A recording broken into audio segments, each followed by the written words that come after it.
Hello les amis, on se retrouve aujourd'hui pour un nouvel épisode de Silk Roads, les routes de la soie. Aujourd'hui, c'est la Slovénie. Donc au programme, donc on a quitté la Croatie la semaine dernière et en Slovénie on va passer directement, on va visiter la capitale en premier lieu, donc Ljubljana, et on va recroiser François qu'on avait déjà vu, qu'on avait fait la connaissance en Albanie. Donc le français à vélo pour mémoire qui était en backpacking. Exactement. Et après on reprend la route et on va sillonner des petits villages, des petits lieux très sympas, des paysages magnifiques. Et on arrivera en dernier lieu au lac de Bled qui est vraiment le lieu le plus touristique du pays. Et on comprend vraiment pourquoi, parce que voilà, c'est vraiment c'est sublime tout simplement. Donc on voulait vous faire partager tout ça. Voilà. Mais sans plus attendre, on y va, on vous laisse découvrir et puis on se retrouve à très vite. Exactement. Nous garons le van en périphérie de la ville et partons en vélo dans le centre-ville en passant par le parc Tivoli. Nous arrivons directement sur l'une des places principales de la vieille ville, la place Presseren. Vu que le vieux centre-ville n'est pas très grand, nous déposons les vélos et déambulons à pied dans les ruelles. Nous arrivons sur cette fontaine de style baroque du XVIIIe siècle en marbre et en calcaire. C'est un monument les plus connus de la capitale. Et voici le pont des Dragons qui est l'image la plus connue de Ljubljana. Bâti en 1900, de création unique, il est reconnu comme un monument de technique exceptionnelle et de création de pointe de l'architecture d'Art Nouveau. Nous arrivons à un des ponts qui est célèbre dans la capitale. Ça s'appelle le Triple Bridge. C'est un pont du 19e siècle avec deux passerelles de part et d'autre qui enjambent la rivière Ljubljanica.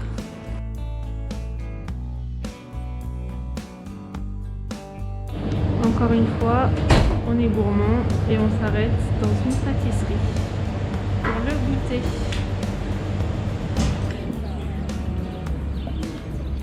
En fait, c'est moi qui ai fait la plus gourmande parce que j'ai pris que 2 boules, mais elles sont énormes. Voilà. Et moi j'ai pris une boule cheesecake, des fraises sauvages. Et moi mangue Nutella.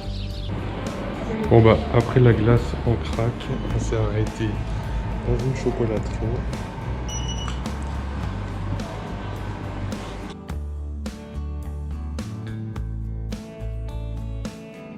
La luminosité descend doucement et la nuit commence à apparaître sur la ville.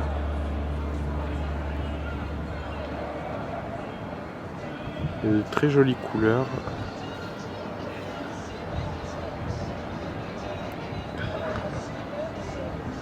On va continuer un petit peu le long du quai.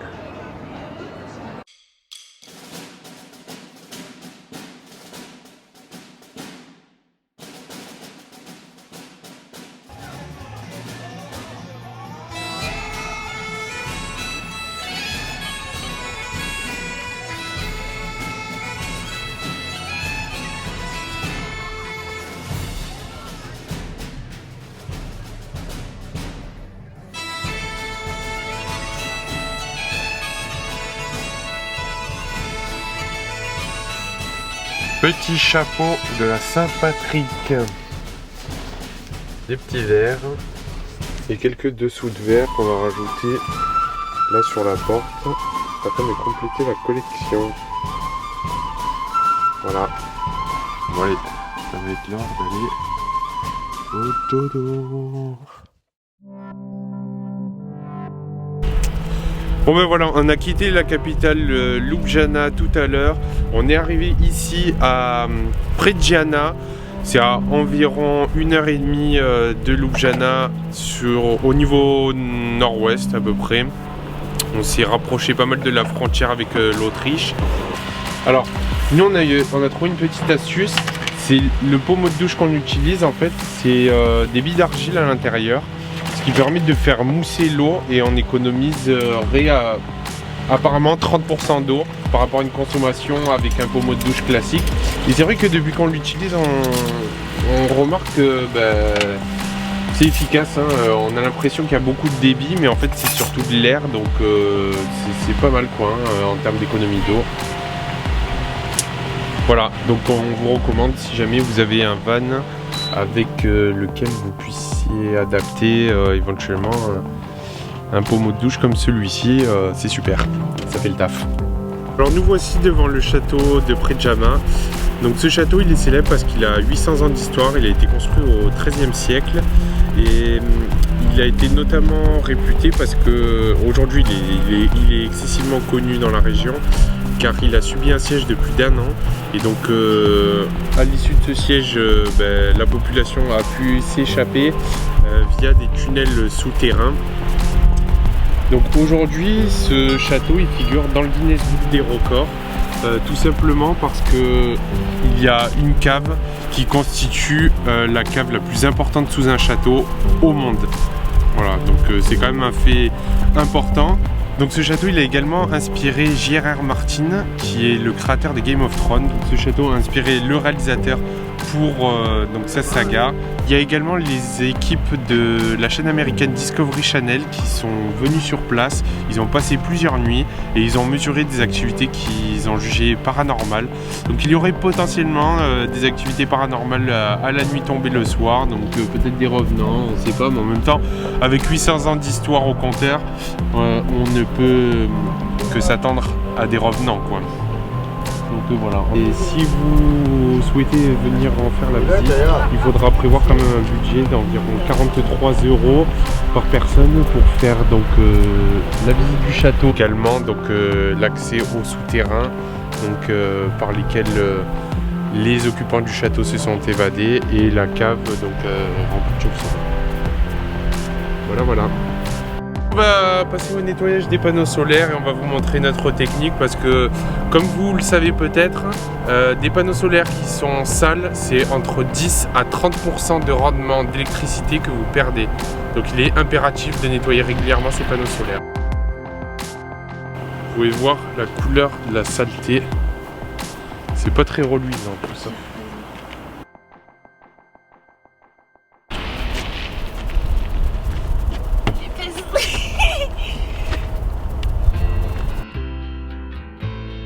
Alors le mieux c'est d'avoir de l'eau qui vient un petit peu en continu parce que là c'est pas l'idéal pour le panneau solaire d'avoir juste frotté comme ça.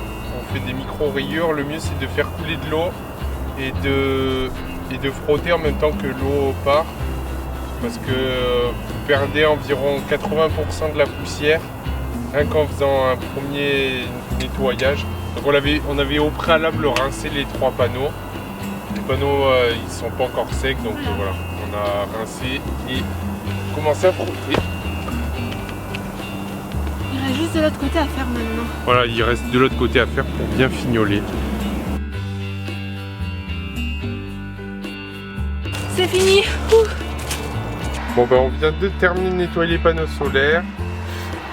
Et maintenant on est en train de nous préparer un délicieux riz cantonais.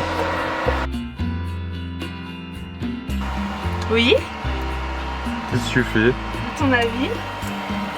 Crêpe partie. Pour quelle raison? Je sais pas moi. C'est les 30 ans d'Adrien aujourd'hui.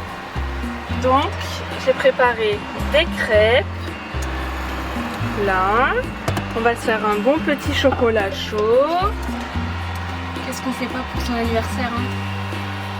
Ah ouais. Joyeux 30 ans! Merci. On a un bon petit déjeuner ce matin. Ah ouais, là c'est clair. Hein. Le Ça fait le feu chaud. là.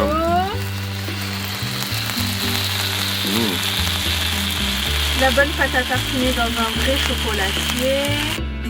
Alors comment faire du gruyère râpé en quelques secondes? On met le gruyère dans le hachoir manuel. Mais là, c'est pas du gruyère que je fais. Je hache du jambon parce que vu qu'on a des crêpes, on va se faire des crêpes salées comme ma mamie me faisait.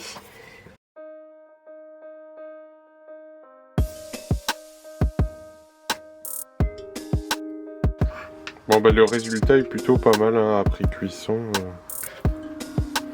C'est bien doré. Même très bon.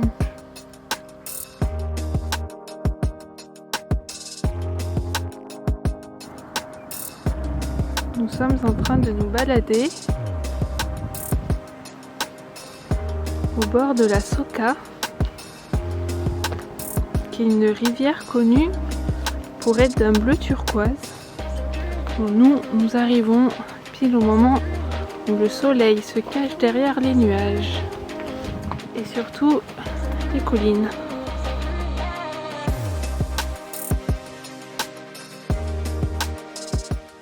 Nous sommes surpris par la hauteur de la neige sur le bas-côté, mais heureusement nous pouvons continuer notre route. Nous devons contourner certains massifs des Alpes pour atteindre le lac de Bohinj. Joyeux anniversaire, joyeux anniversaire Adrien, joyeux anniversaire. Je peux pas souffler sur mes bougies du coup là. Oui c'est vrai, il faut attendre un peu. Non mais fais pas ça, on va mettre le feu au van. Non mais fais pas ça, on va mettre le feu. On va finir intoxiqué dans le machin. Ah, attends, ah bah t'as soufflé. Je sais pas si vous voyez, mais Adrien il a soufflé sur les bougies et sur les trucs avec les étincelles. Et du coup on en a de partout sur le gâteau. C'est pas grave, on va manger un cheesecake non, avec de la cendre. Non, c'est de la cendre. Merde, je crois que c'est de la Non, c'est pas grave. Adrien se resserre sans cesse parce qu'il dit que c'est le meilleur cheesecake que j'ai fait depuis le début du voyage. Je suis très contente de moi. Nous sommes sur le lac de Bohinj.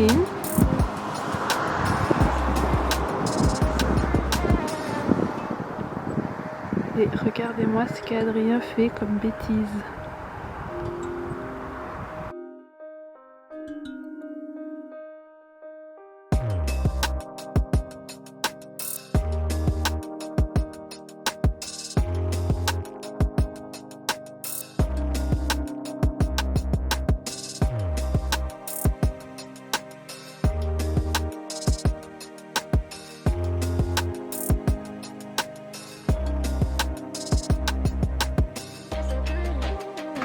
Alors, le drone est en maintenance.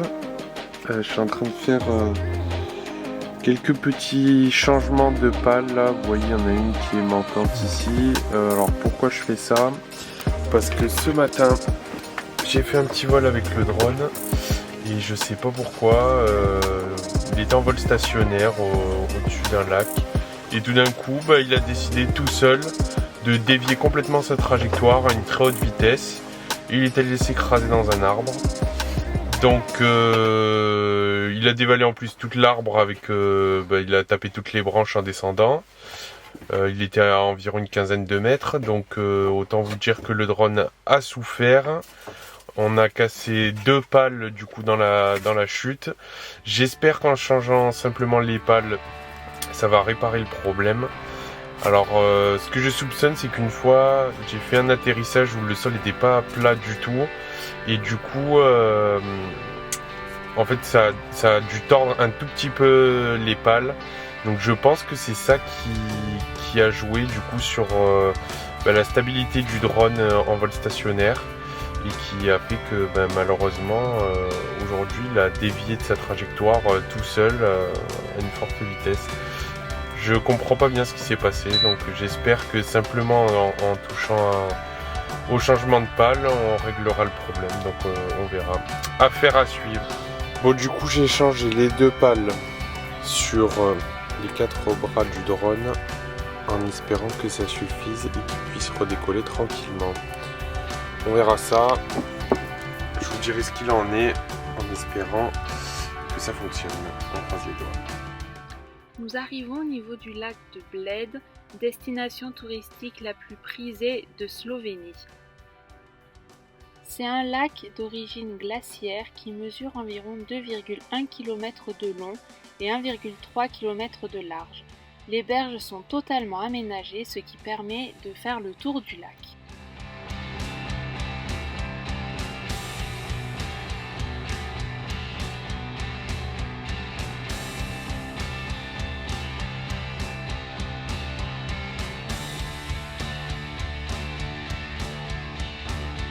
C'est parti pour un deuxième essai pour faire voler le drone.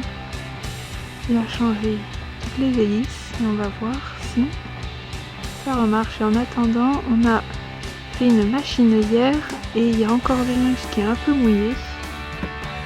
Donc on profite du soleil pour étendre tout le linge. On est à côté du lac de Bled. Il n'y avait pas de stationnement autorisé la nuit tout autour du lac, donc on a dû se mettre à quelques kilomètres de là, sur un parking. Les chevaux, ils ont entendu le drone et ils sont sortis.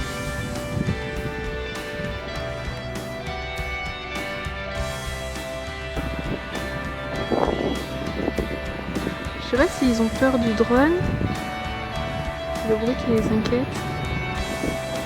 Oui, ici ils sont juste curieux. C'est une petite victoire pour Adrien qui réussit à faire revoler son drone et cette fois-ci sans qu'il atterrisse dans un arbre. Voilà, on a encore une magnifique journée ici au lac de Bled. Ouais, je pensais qu'il allait y avoir un peu plus de vertige. Easy. Easy.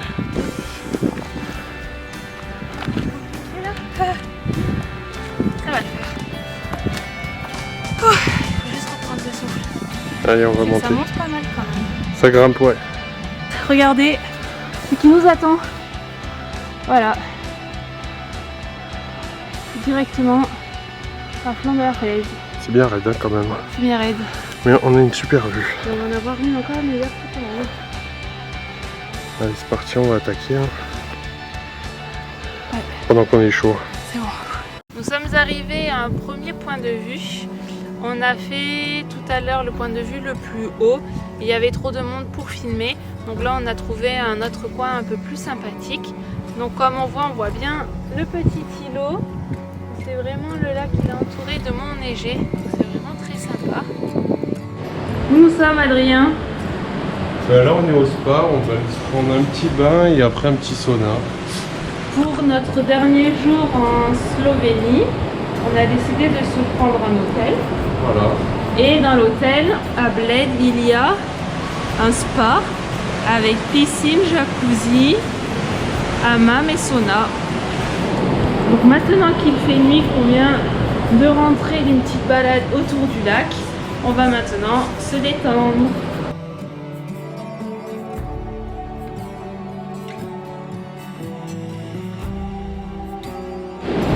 Nous sommes toujours tout seuls et après les 40 minutes dans le sauna et dans le hammam, c'est l'heure. Oula, elle est froide. Oh, elle est super froide. Ça fait du bien.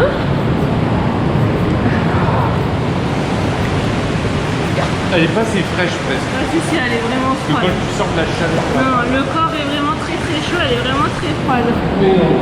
Si. Alors ça y est, nous avons quitté l'hôtel.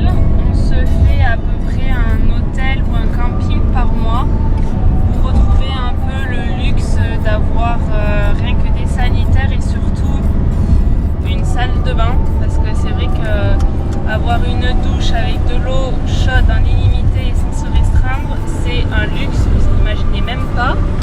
Et là, on longe les Alpes juliennes pour arriver à la frontière dans 20 minutes autrichienne.